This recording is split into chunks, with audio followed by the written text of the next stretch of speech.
Bueno, de nueva cuenta nos encontramos para darle continuidad a nuestro curso de la norma 05, que nos habla que relativamente al manejo, almacenamiento y transporte de los materiales peligrosos o de las sustancias químicas peligrosas, donde nos habla específicamente de lo que es el manejo, el transporte y su almacenamiento. Anteriormente en el bloque 1 pues hablemos del campo, el objetivo, su campo de aplicación y algunas de las palabras que es importante que podamos nosotros comprender para saber que estamos hablando de lo mismo. En el bloque 2 vamos a hablar exclusivamente de lo que vienen siendo las obligaciones del patrón, las obligaciones de los trabajadores dentro de la empresa y más en este punto cuando trata, maneja, almacena o transporta materiales o sustancias químicas peligrosas. También los requisitos administrativos que uno requiere tener dentro de la empresa. Bueno, pues continuamos ya en el bloque número 2, vamos a hablar de las obligaciones del patrón. Dentro de estas obligaciones, que son muchas y son variadas, vamos a nosotros entender que la documentación es una obligación del patrón tenerla a la mano. Cuando viene una supervisión o una inspección o una auditoría por parte de la autoridad laboral, que ya vimos que es autoridad laboral, que son las personas de la Secretaría del Trabajo que nos realizan las visitas, ya sea por inspecciones o por auditorías. Bueno, debe de tener la documentación que la misma norma establece y que vamos a ir viendo durante estos puntos o estos bloques. Así también elaborar un estudio y analizar cuáles son los riesgos potenciales donde se esté manejando, almacenando o transportando sustancias químicas peligrosas. Un estudio de riesgos para con ello tomar medidas preventivas, como también tomar medidas de qué equipos de protección personal debe de proporcionar a los trabajadores. Elaborar los manuales de los procedimientos para el manejo, transporte y almacenamiento seguro cuando se está utilizando las sustancias químicas peligrosas. En estas áreas debemos de contar con esos manuales. No solamente que la empresa tenga los manuales, sino que estén en un lugar de alcance, donde el trabajador pueda estar verificando constantemente. También contar con regaderas, lavabos, neutralizadores o inhibidores de la misma sustancia con la que se está laborando. Como es obligación del patrón también contar con la lista de las sustancias químicas peligrosas, también con aquello que lo puedan neutralizar. Y esto debe estar en el conocimiento de los trabajadores, así como también en su alcance en los lugares donde hayan estos riesgos.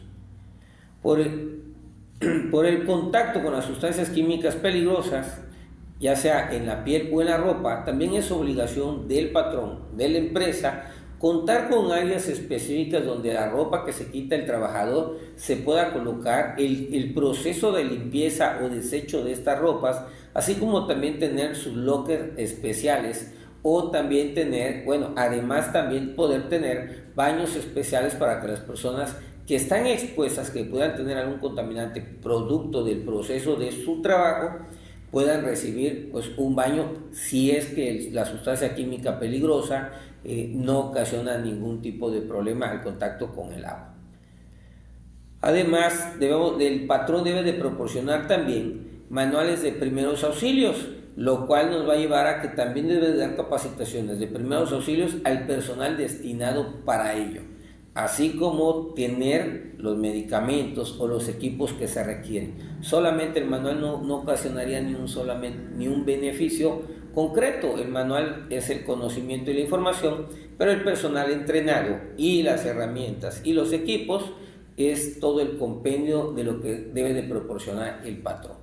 Contar también con instalaciones y equipos adecuados a las sustancias químicas peligrosas con las que se está trabajando es obligación del patrón.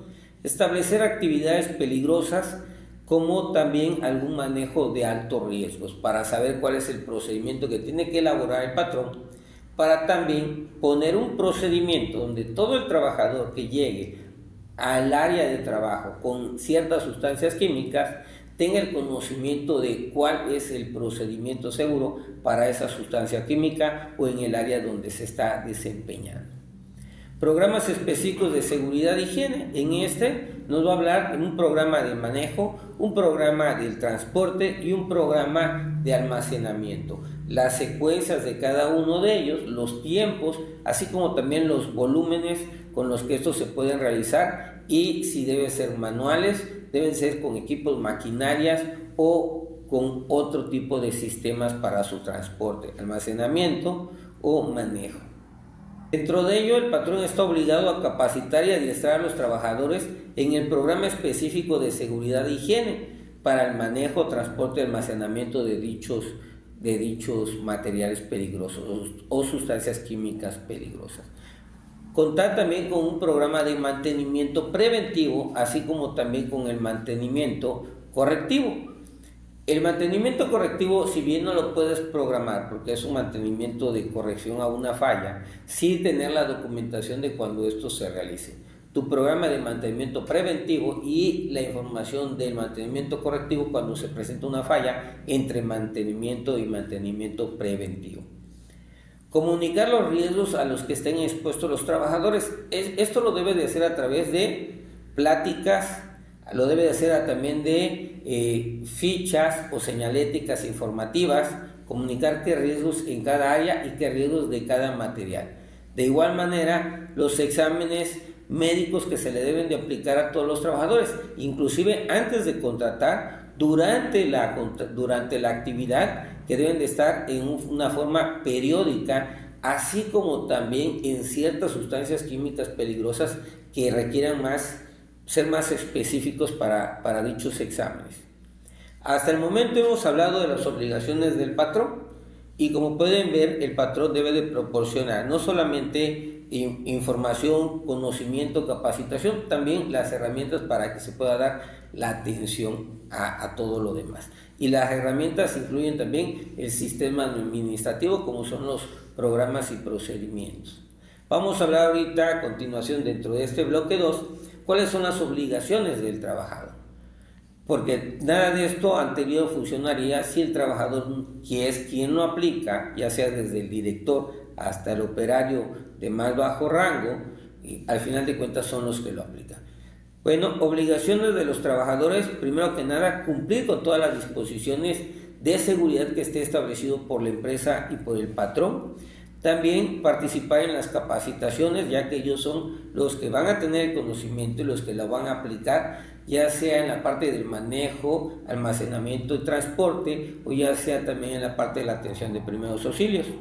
Cumplir con las instrucciones de uso y mantenimiento de los equipos de protección personal, porque con ello van a garantizar una mejor protección si tienen un cuidado y un mantenimiento preventivo correcto. Así como también participar en las brigadas de emergencias, que esto se presta muchas veces a confusión. Las brigadas en las empresas se les dice quién quiere participar, sin embargo es por ley y por la ley de protección civil que están obligados a cumplir y también por las leyes normativas que están obligados a cumplir. La empresa o encargado de la empresa para conformar las brigadas es quien puede decir quién va y quién no va, y es un carácter obligatorio, no es voluntariado, para que no les quede duda. Y al final pues someterse a los exámenes periódicos, inclusive para la contratación y luego durante toda la actividad laboral durante la empresa.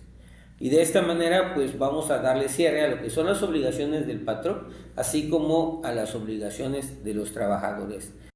Continuamos con el requisito administrativo. ¿En qué casos? En el estudio para análisis de riesgos potenciales, ¿qué es lo que se debe de contener? Y vamos a tocar 3 puntos principalmente de lo que debe tener el documento cuando nosotros vamos a hacer un análisis de riesgos potenciales cuando estemos hablando de sustancias químicas peligrosas. Como primer punto, las características del proceso. Esto quiere decir desde dónde hasta dónde se va a estar manejando la sustancia química peligrosa o cuál va a ser el proceso de del manejo de sustancias químicas peligrosas o cuál va a ser el proceso de el transporte de la sustancia química peligrosa, así como también cuál va a ser su proceso de almacenamiento. En estos 3 puntos debemos nosotros de tener las características de cada uno de estos procesos. Recapitulando, el proceso de el manejo, el proceso del transporte y el proceso del almacenamiento. Son tres puntos que debemos de considerar. Las propiedades físicas, químicas y toxicológicas de cada una de las sustancias químicas peligrosas la debemos de tener. Hojas de datos de seguridad, fichas técnicas del material o sustancia química peligrosa, tenerlo siempre a la disponibilidad y a la mano. Así como también el grado y tipo de riesgos. Esto viene en las hojas de seguridad y también tiene que venir en lo que es la ficha técnica de cada una de las sustancias químicas peligrosas. ¿Cuál es el grado y cuál es el tipo de riesgos? Ya sea por inhalación, por contacto, por ingesta, así como también el tipo de grado, a partir de cuánta dosis o qué sustancia o qué cantidad, mejor dicho, de la sustancia nos puede llevar desde una irritabilidad cutánea al fallecimiento o al fallecimiento de la persona. Estos estudios deben de contemplar también las actividades peligrosas, así como también los trabajos en espacios confinados. Cuando hablamos de sustancias químicas peligrosas, debemos de contemplar que las actividades peligrosas va a depender también, vamos a tener actividades peligrosas, sí, pero hay de actividades a actividades. Y de esta manera nosotros también, apoyándonos con el grado y el tipo de riesgos, pues ver también cuáles son esas actividades y cuáles de estas requieren todavía mucho más cuidado, más énfasis y más protección. Y cuando hablamos de espacios confinados, el solo hecho del espacio confinado ya es un riesgo potencial y necesita un análisis de riesgo. Cuando estamos hablando de espacios confinados con sustancias químicas peligrosas, obviamente esto se incrementa al tener ya otro potencial de agraviante.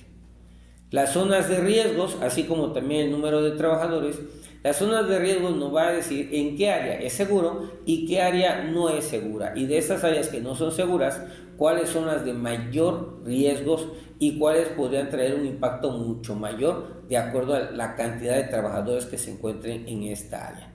Bueno, estos son los 5 puntos que nosotros debemos de contemplar en el estudio al momento de hacer un análisis de riesgos de las sustancias químicas peligrosas. También debemos nosotros de contemplar, digamos, en el caso de tener una actividad de altos riesgos o por sustancias peligrosas, debemos de contemplar la autorización para esta actividad. ¿Quién va a autorizar? Y dentro de ellos, ¿qué es lo que se va a autorizar y la información que debe de contener? De manera muy rápida, la descripción de la actividad, qué es lo que se va a atender y con qué se va a atender, así como el nombre de los trabajadores o el trabajador que la va a realizar, el lugar y la hora en que se comenzará a hacer la actividad, inclusive si hay una hora estimada de término de dicha actividad. El equipo de protección personal que se debe de utilizar, como el nombre, el equipo de protección personal, así también como el nombre y la firma del responsable que autoriza, ya sea el responsable de la empresa, el responsable del área de seguridad o del área operativa. El responsable o los encargados de área también tienen que firmar, así como también el nombre y la firma de enterado del responsable de mantenimiento.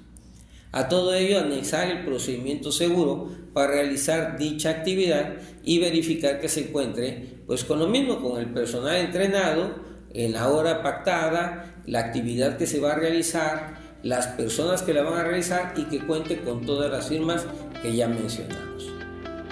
Sin más por el momento, terminamos con el bloque 2. Nos vemos para su siguiente bloque.